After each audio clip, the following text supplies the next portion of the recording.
प्रिय साथियों, भाइयों और बहनों, मेरा नाम पंडित श्रवण कुमार सारस्वत है।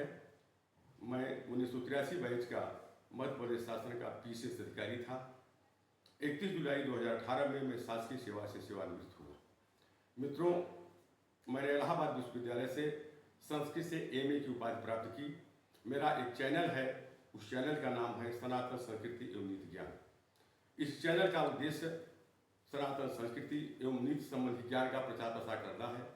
और आज का मेरा विषय है सांसारिक भय एवं उससे मुक्ति के उपाय। संसार में जो भय है, सांसारिक जीवन में लोगों को जो भय प्राप्त होता है और कौन कौन से भय प्राप्त होते हैं और उससे मुक्ति का क्या उपाय है, इस विषय में मैं आपको कुछ बताना चाहूँगा। तो पहले हम ये देखेंगे कि संसार में हमको भय कहाँ कहाँ है। इस संदर्भ में मैं भर्तृहरि के नीति शतक का इस श्लोक आपको बताना चाहूँगा, जिसमें उन्होंने सांसारिक भय के विषय में बहुत विस्तार से विवेचन किया है। भोगे रोग भयम, कुले च्युति भयम, वित्ते निपाला भयम, मान्ये दैन्य भयम, बले रिपु भयम, रूपे तरुणया भयम, शास्त्रे वादि भयम, गुणे खल भयम, काले कृतांता भयम, सर्वं वस्तु भयान्वितम भुजनिणाम, वैराग्यमेवा भयम। तो मित्रों, भोगे रोग भयम, भोग में रोग का भय है। भोगा न भोक्ता भय में भोक्ता, तीसरा न जेड़ा भय में जेड़ा। हमने भोगों को नहीं भोगा, भोगों ने मुझे ही भोग लिया। मेरी भोगों की तीसरा जगह नहीं हुई, मैं ही जगह हो गया। इस संसार में मित्रों, भोग में रोग का भय है। कुले च्युति भय, यदि आप उच्च कुल के हैं, बड़े खानदान के हैं, प्रतिष्ठित परिवार के हैं, तो आपको हमेशा पतित होने का भय है। हो सकता है कभी भी ऐसी स्थिति निर्मित हो जाए जिससे मेरा कुल खानदान में कुछ कलंक लगे और मेरा कुल पतित हो जाए। वित्ते निपाला भय, यदि हमने बहुत सारी संपत्ति अर्जित कर ली है, बहुत सारा पैसा कमा लिया है, तो निपाला भय, राजा का भय है, सरकार का भय है। सरकार इसकी जांच भी करा सकती है और ज्ञात स्रोत से अधिक संपत्ति की जांच कराएगी, जो अधिक होगा सरकार ले लेगी। और चौरा भय, हमको अपनी संपत्ति का भय चोरों से भी है। चोर भी आजकल साइबर जो ठग हैं, चोरी करने के एक नए तरीके निकाले, जो सुदूर स्थान पर बैठ के आपके अकाउंट को बिल्कुल खाली कर देते। तो वित्ते निपालात भयम और चौरात भयम, अगर हमने बहुत ज़्यादा संपत्ति अर्जित कर ली है तो हमको राजा से भय है, सरकार से भय है और चोरों से भय है। मान्य दीन भय, यदि हम बहुत प्रतिष्ठित व्यक्ति हैं, सम्मानित व्यक्ति हैं, तो मुझे दीनता का भय है। मुझे हमेशा भय बना रहेगा कि मेरे सम्मान में, प्रतिष्ठा में कहीं कोई आँच न आवे, जिससे मुझे दीनता का जो है वो अवसर देखना पड़े। तो मान्य दीन भयम, बले रिपु भयम, यदि हम बलवान हैं, चाहे हम सही से बलवान हों, चाहे बुद्धि से बलवान हों, चाहे अपने पद और प्रतिष्ठा से बलवान हो, यदि हम बलवान हैं तो मुझे शत्रुओं का भय होगा। मित्रों, आप देखते होंगे दैनिक जीवन में प्रतिदिन कोई VIP, prime minister, chief minister या गवर्नर जब दौरे पर निकलते हैं तो उनके साथ सुरक्षा में बहुत सारे फोर्स भी रहती है। और फोर्स इसलिए रहती है कि वो लोग बलवान हैं और उनको विरोधियों से, शत्रुओं से भय है। इसलिए बड़े यदि हम बलवान हैं तो मुझे शत्रुओं से भय होगा। और रूपे तरुणिया भय, यदि हम रूपवान हैं तो मुझे तरुणियों का भय है। मित्रों, आपने महाभारत सीरियल में देखा होगा कि अर्जुन के सौंदर्य से मोहित होकर उर्वशी ने अर्जुन से प्रणय याचना की, प्रेम प्रस्ताव रखा, किंतु अर्जुन ने उसका प्रेम प्रस्ताव यह कहकर अस्वीकार कर दिया कि हे देवी, तुम मेरे पूर्वा की पत्नी रह चुकी हो, इसलिए मेरी माँ हो, मैं आपको माँ के रूप में ही स्वीकार कर सकता हूँ, अन्य किसी रूप में स्वीकार नहीं कर सकता। किंतु उर्वशी ने अर्जुन को श्राप दे दिया, जाओ तुम एक वर्ष के लिए नपुंसक हो। इस प्रकार मित्रों, यदि आप पुरुष हैं तो आपको स्त्रियों से भय है, यदि आप स्त्री हैं तो आपको पुरुषों से भय है। हमारा इतिहास भी इस प्रकार की घटनाओं से भरा पड़ा हुआ है। सिंघल देश की राजकुमारी पद्मावती, जो चित्तौड़ के राजा रत्नसेन की पत्नी थी, उसके चेहरे का फोटो अलाउद्दीन ने शीशे में देखा था, और उस फोटो को देखकर वह इतना मुक्त हो गया उसके ऊपर कि पद्मावती को प्राप्त करने के लिए अलाउद्दीन ने 1303 ईस्वी में चित्तौड़ पर आक्रमण कर दिया। तो मित्रों, यदि आप स्त्री हैं तो आपको पुरुषों से भय है, यदि आप पुरुष हैं तो आपको स्त्रियों से भय है। तो शास्त्रे वाद भयम, यदि आप शास्त्रों के मर्मज्ञ हैं, शास्त्रों के ज्ञाता हैं, पर्याप्त ज्ञान आपके पास है शास्त्रों का, वेद शास्त्रों का, तो वाद भय। मंद बुद्धि वालों से, मूर्खों से वाद विवाद का भय है, क्योंकि मूर्खों का काम ही है ज्ञानी लोगों से वाद विवाद करना। उनकी विद्या वाद विवाद के लिए ही होती है। एक नीति श्लोक इस संदर्भ में आपको बताना चाहूंगा कि विद्या विवादाय धनम मदाय शक्ति ही परेशान परिपीडनाय खलस्य साधोर विपरीत में तत् ज्ञानाय दानाय च रक्षणाय। खलस्य विद्या, दुष्टों की विद्या विवाद के लिए होती है। धन मदाय, धन अहंकार के लिए होता है, और शक्ति परेशान परिपीडनाय, और दुष्टों की शक्ति दूसरों को पीड़ा पहुंचाने के लिए होती है। खलस्य साधोर विपरीत में तत्, ठीक इसके विपरीत सज्जनों की विद्या ज्ञानाय दानाय च रक्षणाय, उनका विद्या ज्ञान के लिए होती है, धन दान के लिए होता है, और सत्य दूसरों की रक्षा के लिए होती है। तो मित्रों, यदि आप शास्त्रों के मर्मज्ञ हो, शास्त्रों के ज्ञाता हो, तो आपको वाद विवाद का भय है। गुणे खल भय, यदि आप गुणी हो, ब्रह्मनिष्ठ हो, ज्ञानी हो, तो आपको दुष्टों से भय है, क्योंकि दुष्टों का काम ही है कि बिना किसी कारण जो ज्ञानी लोग हैं, श्रेष्ठ लोग हैं, उनसे द्वेष रखेंगे, उनसे वाद विवाद करेंगे। इसी संदर्भ में एक दृष्टांत मैं आपको बताना चाहूँगा। कुमार संभव महाकाव्य में कालिदास ने एक जगह लिखा है कि अलोक सामान्य मचिंत हेतुकम दुसंति मंदाश्चरितम महात्मा। अलोक सामान्य मचिंत हेतुकम दुसंति मंदाश्चरितम महात्मा। जो अलोक सामान्य प्रतिभा वाले हैं, असाधारण प्रतिभा वाले हैं, ऐसे महात्माओं से अकारण ही अचिंत हेतुकम, बिना किसी कारण के जो मंद लोग हैं, दुष्ट लोग हैं, दुष्टों द्वेष किया करते हैं। इसलिए यदि आप गुणवान हो, गुणी हो, तो ऐसे दुष्टों से आपको भय है। काले कृतांतात्म, इस जीवन में आपको कृतांतात्म यमराज का भय है, मृत्यु का भय है। और मृत्यु का भय इसलिए है कि व्यक्ति मरना नहीं चाहता। इस विषय में एक जगह संस्कृत गद्य काव्य की पुरोधा कवि वामभट्ट ने अपने काव्य में लिखा है कि अति कष्टासु दशासु प्राणी नाम वृत्तिः जीवित निरपेक्षा न होती। कष्ट से कष्टकर स्थिति में भी प्राणियों की वृत्ति अपने जीवन से निराश नहीं होती। वो हमेशा जीना ही चाहती है, मरना चाहती ही नहीं। इसलिए व्यक्ति को जीवन में यमराज से भय।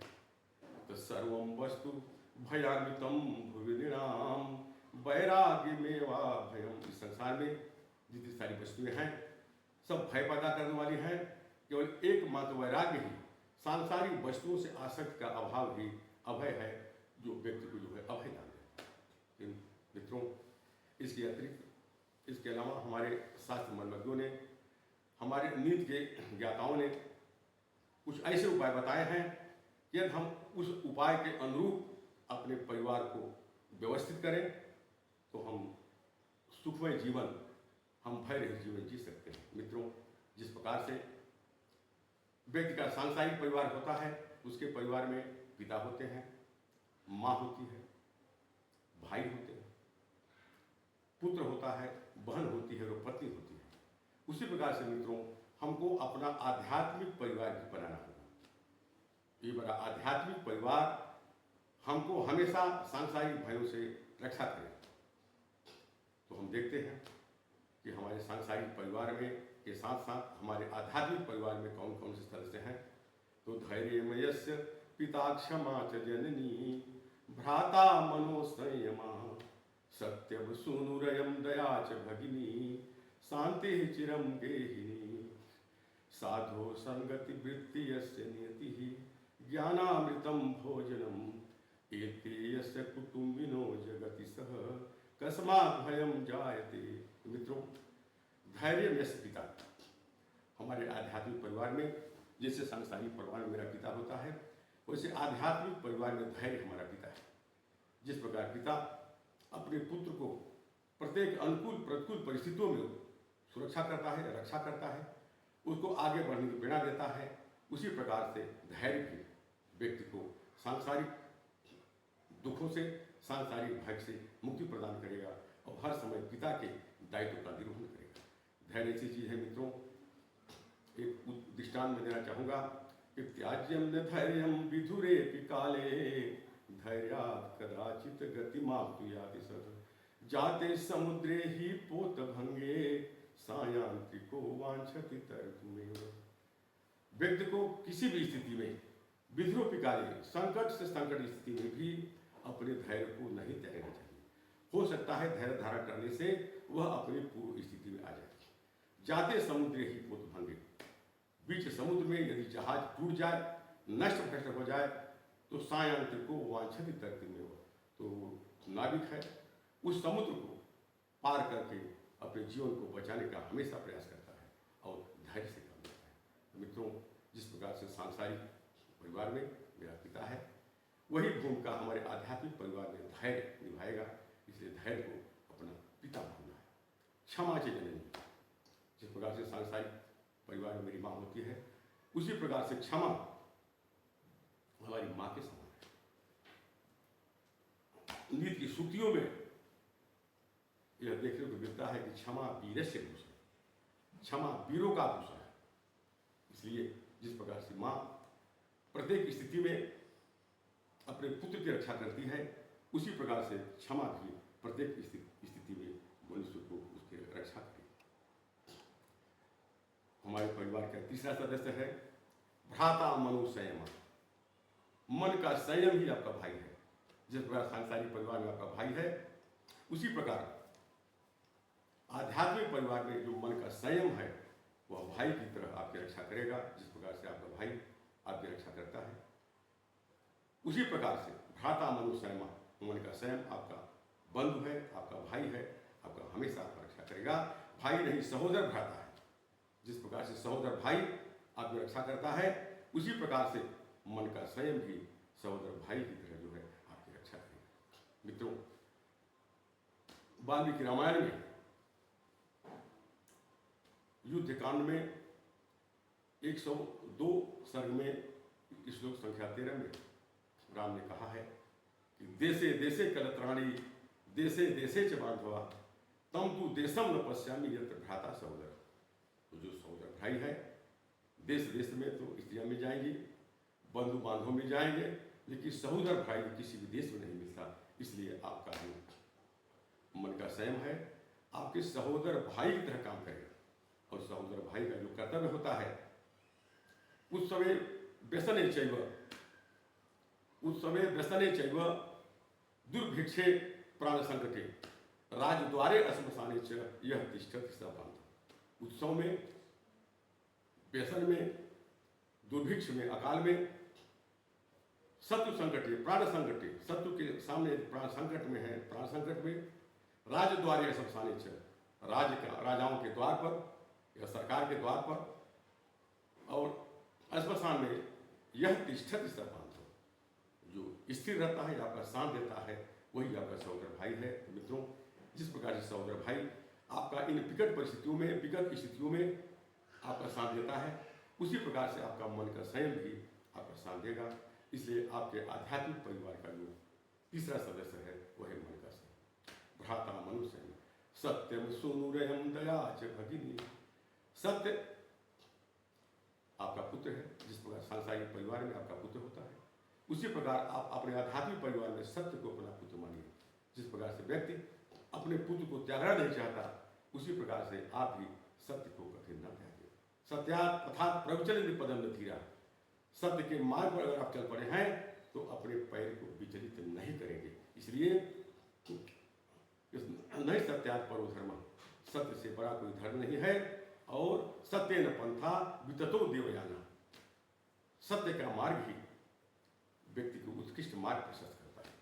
इसलिए जिस प्रकार से सांसारिक परिवार में आपका पुत्र है, उसी प्रकार आध्यात्मिक परिवार में आपका सत्य जो है और सत्य को आपको अपने पास रखना चाहिए। सत्यम सुनुरेम दया च भगिनी, जिस प्रकार से सांसारिक परिवार में आपकी भगिनी है, आपकी बहन है, उसी प्रकार आध्यात्मिक परिवार में दया, करुणा, संवेदना, सहानुभूति ये आपकी बहन है। जिस प्रकार से बहन से आपको मान प्रतिष्ठा सम्मान प्राप्त होता है, उसी प्रकार से दया, करुणा, सहृदयता, सहानुभूति से आपको सम्मान प्राप्त होगा। इसलिए आप अपने आध्यात्मिक परिवार में बहन के जगह दया को अपना स्थान। शांति चिरम गेहिनी, चिरकालीन शांति ही आपकी पत्नी। जिस प्रकार सुलक्षणी पत्नी से आपको अपार शांति मिलती है, उसी प्रकार से आप परम शांति ही आपका आध्यात्मिक परिवार है। परम शांति को अपनाए। हमारे ऋषियों ने हमेशा शांति का ही पाठ किया है। दो शांति अंतरिक्षम गुरु शांति, ओम शांति शांति शांति। तो परम शांति ही जीवन का लक्ष्य है। इसलिए पत्नी जो आपके परिवार के हैं, सांसारिक परिवार की, तो आपके आध्यात्मिक परिवार में शांति ही आपकी पत्नी। साधु संगति वृत्ति यस्य नियति ही, आपकी वृत्ति क्या होना चाहिए? सद्गुरु की संगति। सद्गुरु की संगति करना कि आपका व्यवहार होना चाहिए, आपकी नियत होना चाहिए। उससे क्या प्राप्त होगा? ज्ञानामृतम भोजनम, सज्जनों की संगत से ज्ञान रूपी अमृत का भोजन प्राप्त है। ज्ञान ऐसी चीज है व्यक्ति को उसके जीवन के चरम लक्ष्य को ले जाती है। गीता के 4 अध्याय में योगेश्वर श्री कृष्ण ने कहा है कि यज्ञ शिष्टा अमृत भुजो यान्ति ब्रह्म सनातन। ज्ञान का जो अमृत है वह व्यक्ति को सनातन ब्रह्म, अविनाशी ब्रह्म तक ले जाता है। तो ज्ञान अमृतम भोजन, ज्ञान रूपी अमृत का भोजन आप करें और अपने आध्यात्मिक परिवार में ज्ञान रूपी अमृत को आप समृद्ध करें।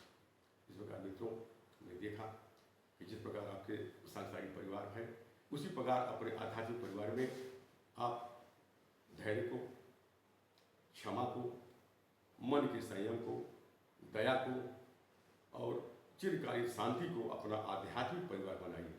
और जब आपके आध्यात्मिक परिवार में, आपके कुटुंब में ये सांसारिक परिवार के साथ एक आध्यात्मिक परिवार भी सम्मिलित होगा, तो एते यस्य कुटुम्बिनो जगति सह कस्मात् भयं जायते।